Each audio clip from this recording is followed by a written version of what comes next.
Nous sommes de retour sur le plateau de TV Finance pour cette édition du 31 mai 2023. Merci beaucoup si vous nous rejoignez à l'instant et merci beaucoup pour votre fidélité. Juste avant de retrouver le président des analyses techniques en France, on va faire un détour par la Bourse de Paris. La Bourse de Paris qui, suite à la publication de mauvais indicateurs d'activité en Chine et notamment l'activité manufacturière, l'indice phare parisien perd 0,88% à 7145 points. Voilà, dans cet environnement marqué donc par l'activité manufacturière qui ralentit plus que prévu en Chine, par les doutes toujours prégnants autour du relèvement du plafond de la dette aux États-Unis, même si on l'a vu que des avancées significatives ont été réalisées hier soir, quelles sont les valeurs qu'il faut avoir ou non en son portefeuille? Pour répondre à cette question, je suis avec Daniel Cohen de Lara. Bonjour Daniel.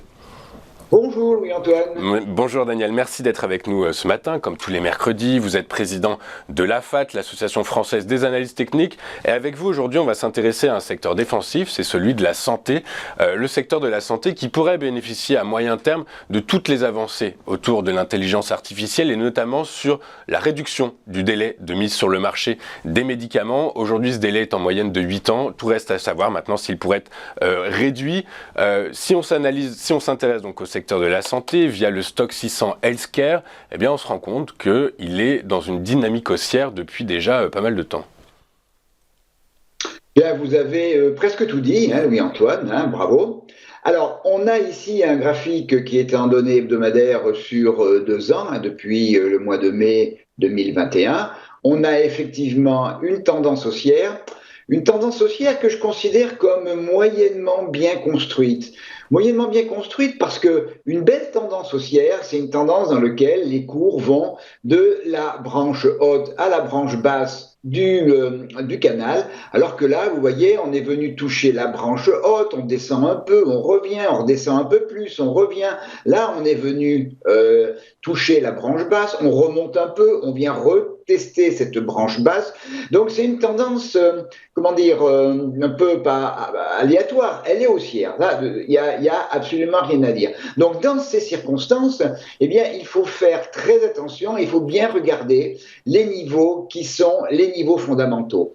Les niveaux fondamentaux sont souvent des niveaux de polarité. C'est le cas du niveau sur lequel on se trouve à l'heure actuelle, sur l'index 1062. On voit que c'est ce niveau qui a fait résistance au mois de fin août, début septembre 2021. C'était le haut de la branche haussière du canal. Ce niveau, on est revenu le tester, on est reparti, on est revenu, on est reparti, on est revenu le tester à nouveau 1 an plus tard, et on est dessus exactement à 1062.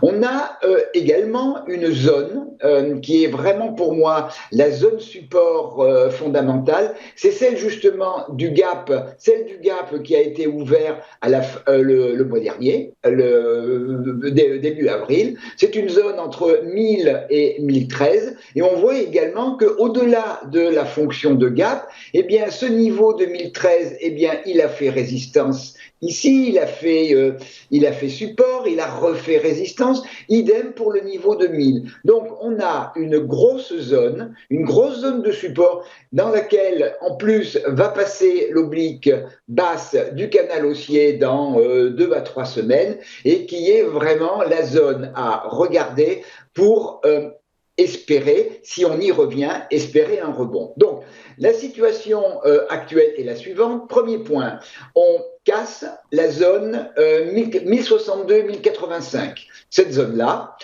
à ce moment-là, on revient probablement vers la zone 1000-1013.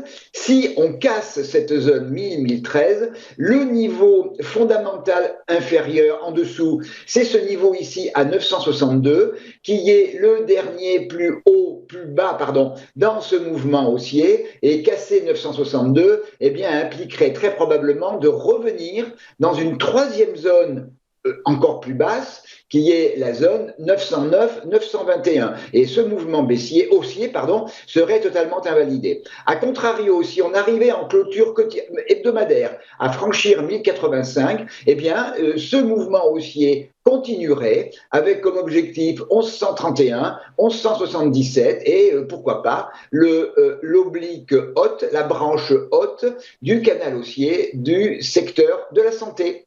Donc on peut dire que le stock 600 Healthcare est a priori la croisée des chemins sur le fil du rasoir, c'est ça, en quelque sorte? Oui, tout à fait, hein, on est sur une autre. Alors, pour moi, il n'y a pas de danger hein, sur la tendance haussière. Après, c'est ce que j'ai expliqué au début, c'est pas une tendance extrêmement propre au sens de l'analyse technique. Donc on monte, on descend, on monte, on descend, on va pas chercher forcément le haut du canal. Et c'est pour ça qu'il faut vraiment regarder les niveaux clés et les niveaux de polarité sont véritablement des niveaux clés. Et la cartographie est celle-là.